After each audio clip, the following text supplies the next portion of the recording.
welcome to SVGTV's news for Friday, July 11th, 2025. I'm Triska Campbell with the details.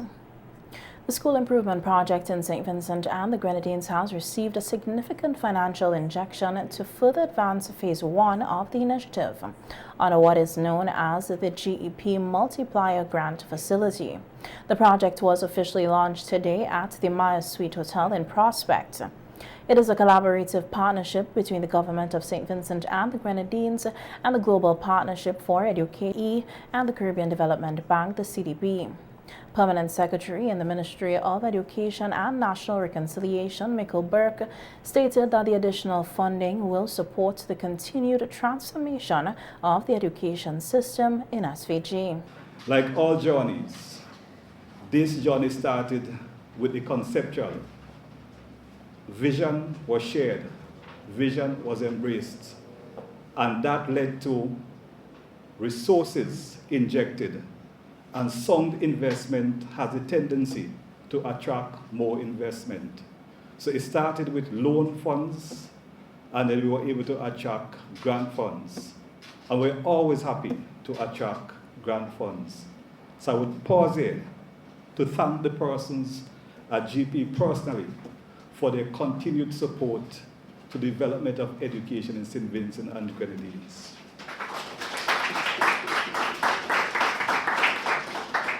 A room filled with educators, persons eager, persons willing, persons ready to engage in something that is truly transformative. We have sought to engage consultants. And the good thing here is that persons who are intimately involved in this project are local. And they would bring with them local knowledge and expertise. And we would all benefit as a result. Mohamed Yassim, Country Engagement Lead at the Global Partnership for Education, is currently visiting St. Vincent and the Grenadines for the first time. He expressed pride in the GPE's collaboration with the country and reiterated their commitment to supporting educational advancement in the region. St. Vincent and the Grenadines joined the Global Partnership for Education in 2016 as a very active member.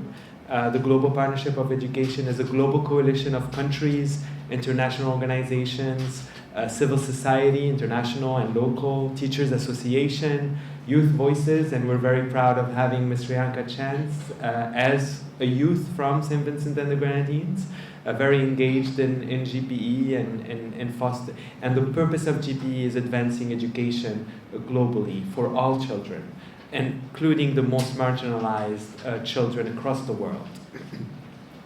GPE is also a global fund of grants financing for low-income and middle-income countries, like St. Vincent and the Grenadines is an upper-middle-income country. But we have been prioritizing as well small island economies, like St. Vincent and the Grenadines. The OECS states have received $43 million in grants financing since 2016, including $13 million allocated for St. Vincent and the Grenadines.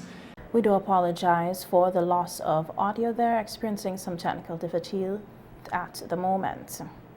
Yassin confirmed that the latest contribution of $5 million towards the school improvement project comes through the GPE's multiplier financial instruments made possible by close collaboration with the Caribbean Development Bank. Basically multiplies additional financing and brings co-financing to existing programs. So this is $5 million added to the Caribbean Development Program investment in St. Vincent and the Grenadines. To complement, and it will be focusing a lot on what we call the soft components.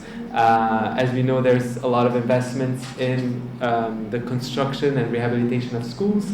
The GPE component will actually focus on, a big part will be a comprehensive mathematics program for improving results in mathematics in the island. And it's actually quite comprehensive and innovative, and I know Dr. John Hernandez will speak a bit about it.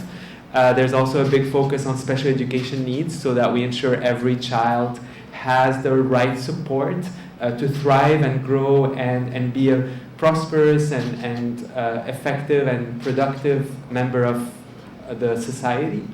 Also a big focus on early childhood education. As we know, investing early is very critical for social development, cognitive development, and for, again, learning. So we're very proud of this program and very proud of launching it today. I'm looking forward to coming back and seeing how the results of this program, and to continue working together to support education in St. Vincent and the Grenadines. As part of the school improvement project, 2 schools will be completely reconstructed, while several other schools across the country will undergo significant upgrades to their infrastructure and learning facilities. St. Vincent and the Grenadines is among 4 CARICOM countries set to implement full free movement of the region's nationals by October 1st, 2025, as part of the Caribbean Single Market and Economy, the CSME initiative. Providing an update on the 49th regular meeting of CARICOM Conference of Heads of Government held over the weekend in Jamaica, Prime Minister Dr. Alf Gonsalves spoke on national radio today, outlining key developments.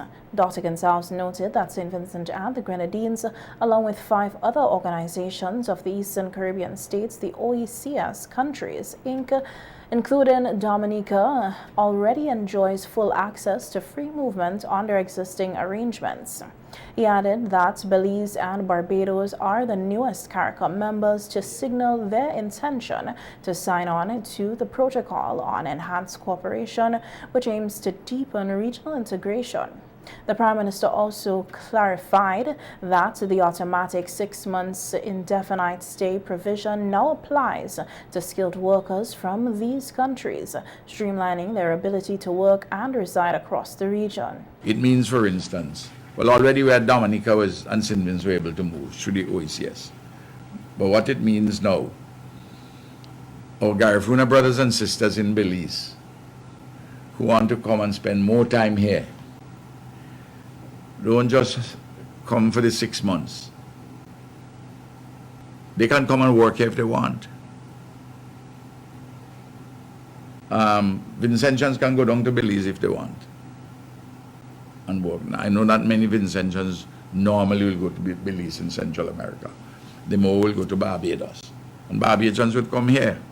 And we have to learn in the same way we have the freedom of movement between persons in the OECS, Grenadians, Dominicans, St. Lucians, Antiguans, and so on and so forth. He further stated that regional nationals who take advantage of the free movement provisions in St. Vincent and the Grenadines will be afforded the same treatment as Vincentians in areas such as employment, education, and healthcare. Other countries want to go ahead, but they have some reservations on this or that issue. But from my standpoint, whatever little niggling problems they made, they will all come out in the wash. And we will have, when Vincentians go to Barbados, for instance, you walk off the plane, you walk off the boat, you can go and work without having to get a work permit.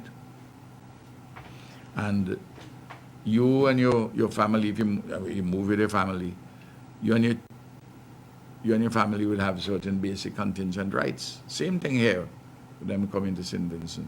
Public health and primary health care facilities, the children will be able to go to, just like any Barbadian or Vincentian in the case here, to go to primary school and secondary school. Dr. Gonsalves also pointed out that with St. Vincent and the Grenadines experiencing a declining birth rates, the inclusion of countries like Barbados and Belize in the free movement framework represents a strategic opportunity to boost the local workforce and support sustainable national development. And in any event, we see how the population is stagnating or declining because the fertility rate has dropped to about 1.5 per woman.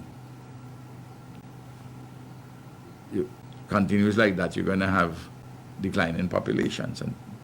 And one of the ways these things have always been satisfied is through migration, and people find spaces in other countries which they may not find in their own. That's the name of the game with migration. So I think this is all for the good. Then the 2025 Youth in Agriculture and Science Internship Program, YASIP, represents a continued commitment by the Zero Hunger Trust Fund to build and sustain a resilient agricultural industry that ensures national food security. So says Director of the Zero Hunger Trust Fund, Shafia Horn-Beek, who delivered the remarks at the official launch of the 2025 cycle of the program.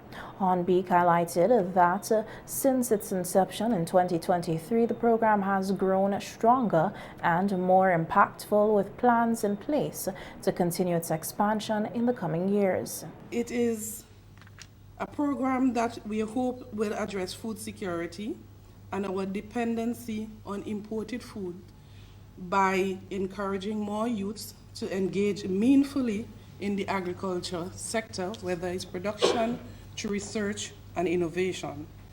Since its inception, YASIP has provided dozens of secondary and post-secondary students with hands-on experience in modern, sustainable agricultural practice. This year's cycle is no exception. Today, we officially welcome 38 motivated young Vincentians to our program. Horn-Beek explained that all participants in the program have studied agricultural science, either at the secondary level or at the community college. They are now ready to take their learning beyond the classroom and into real-world hands-on experiences in the field. In-house innovation, hubs of agriculture, and even agri-financing. YASIP is more than just a summer intern. We are hoping that it transforms their lives and their motivations for wanting to be in the agriculture sector. Each intern will be placed with one of our 18 partner farms, agribusinesses, or institutions. They will learn how to grow food sustainably, from seed or to harvest, to innovation, to technology, understanding techniques in soil, composting, pest management, irrigation, greenhouse operation, agro-processing, agro-financing, depending on their placement. Interns will be given a chance to take what they learn in the classroom and directly apply it to the field. They will be coached by people who work in the industry every day and who are excited to pass on their knowledge to them. They will also be exposed to climate smart and biodiversity friendly practices. This is important for the Zero Hunger Trust Fund. She emphasized that the Youth in Agriculture and Science internship programs align with a modern understanding that agriculture is no longer a fallback option, but rather a frontline solution to major global challenges, including food insecurity, climate change, and youth unemployment. In a world facing climate uncertainties, global food disruptions, and rising costs of food imports, we must cultivate solutions locally, homegrown solutions, and future-focused solutions. We must do this by investing in creativity, energy, and resilience of our youth. This is why the Zero Hunger Trust Fund is committed not only to sustaining this program, but continue to improving it, learning from each cohort, and building stronger partnerships between stakeholders across the sector. I want to thank our partners who some of them who have been with us since the inception, who opened the doors, shared their knowledge, and guide and mentor our interns. And in doing so, you help to transform a summer internship into life-changing experience.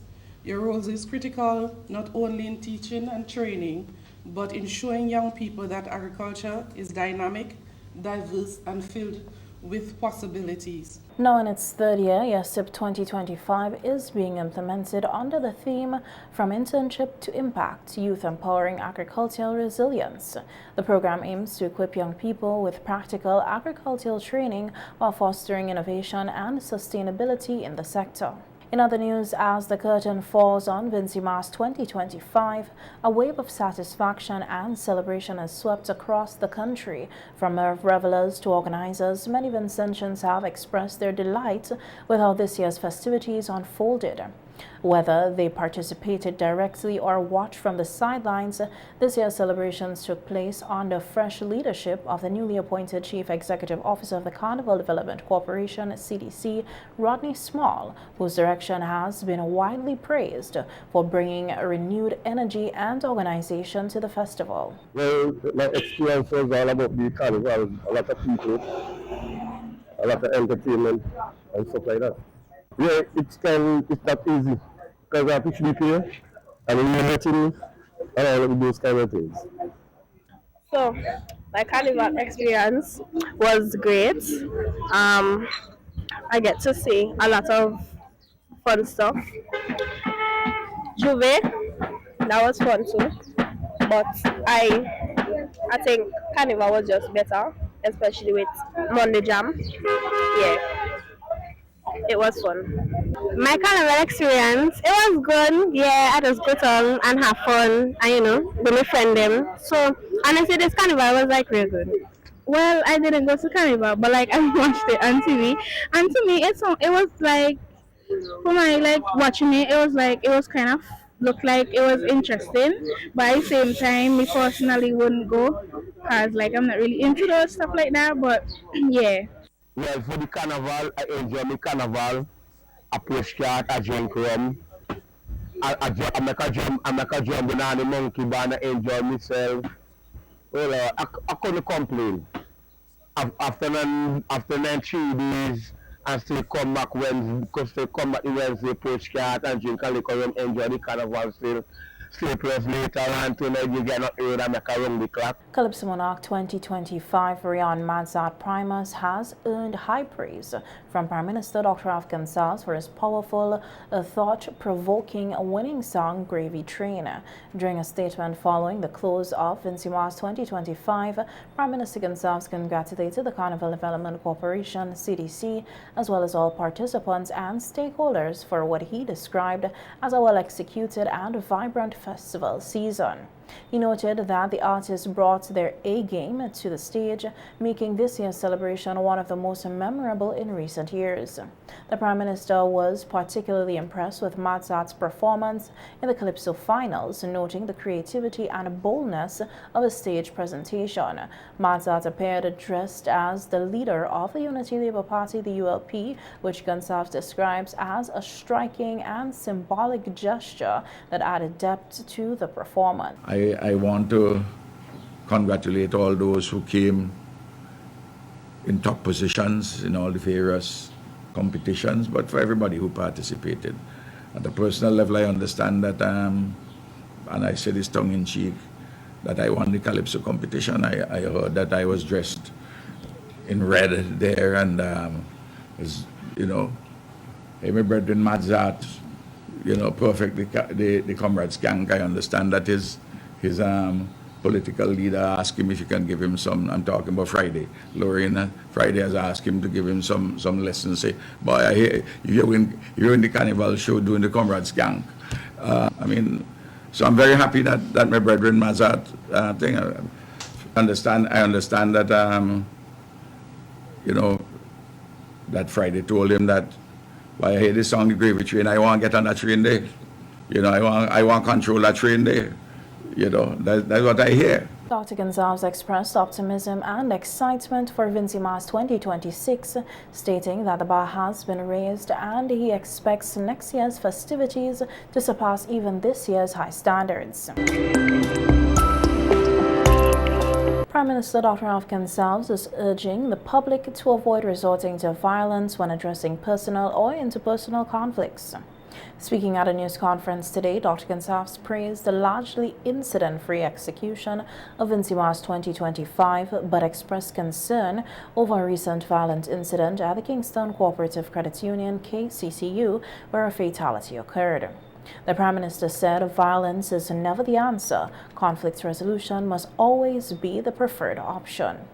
And there was an unfortunate incident where a young man got killed the day after Carnival, and that's a matter upon which I wouldn't comment because it is a subject of ongoing police investigation. All I want to do is to urge everybody all the time when we have any conflict, just have patience and don't let the blood rush to your head. Don't just control yourself. Don't go about the first thing to be using any violence in any form or fashion. Meanwhile, the Royal St. Vincent and the Grenadines Police Force, the SVG-PF, has formally charged 60-year-old security guard Wady Simon of Brighton with the murder of Shernard Gloucester, age 47, of Kirtons Barley. The charge was laid on Thursday, July 10, 2025, at the Major Crimes Unit, Police Headquarters in Kingston. The police say that preliminary investigations indicates that on Wednesday, July 9th, at approximately 12:35 p.m., an altercation occurred between Simon, who was on duty as a security guard, and Gloucester at the Kingston Cooperative Credit Union Kingston office. During the incident, Mr. Simon allegedly discharged his firearm, fatally wounding Mr. Gloucester. A medical practitioner pronounced Mr. Gloucester dead at the scene. Officers from the crime scene unit and major crimes unit processed the scene, and Mr. Simon was subsequently taken into custody. A post-mortem examination conducted on Thursday, July 10th, determined the cause of death as exsanguination due to a gunshot wound to the chest. Simon was arraigned before the serious offences courts today, where he was not required to enter a plea to the indictable charge. The case was adjourned to Tuesday, 22nd of July, for a status update on the investigation and to set a date for the preliminary inquiry. Simon was remanded into custody at His Majesty's prison. The SVG Police Force extends heartfelt condolences to the families and friends of Gloucester during this difficult time and express gratitude to the public for their cooperation throughout the investigation. A significant decline in crime has been reported in the South Central Division, according to Corporal Casey Morris of the Bible Police Station. Corporal Morris noted that compared to the same period last year, there has been a noticeable reduction in criminal activity. The decline is being attributed to the increased patrols, stronger community outreach, and targeted policing efforts. Where the Bible district is concerned, the two most dominant crimes committed in that district are burglary and theft, followed by a beach. That's the abbreviation for assault body harm. We have had a decline in the amount of those crimes in contrast to the same period last year. This year, there's a drastic decline. The same period last year, for theft, we had 21 reported crimes of theft. So far this year, we only have 7. Burglary last year, we had 24 reported cases of burglary. This year, so far, we have 8. So CD is a vast contrast, and clearly shows that the crime is on decline. However, challenges remain. Sergeant Lee Archibald of the Glen Police Station highlighted the ongoing issue of underreporting.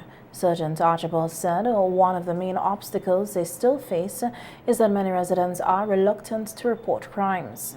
The challenge is that people coming forward sometimes to give information, and we want to appeal to also, come forward, so that we can help solve these situations where people believe that they could just go and interfere with other people's stuff. I mean, people have been working long and hard, and the sacrifice that goes into owning some of these stuff, you know what I mean? And we as a people can just sit there, see these things and don't say anything about them.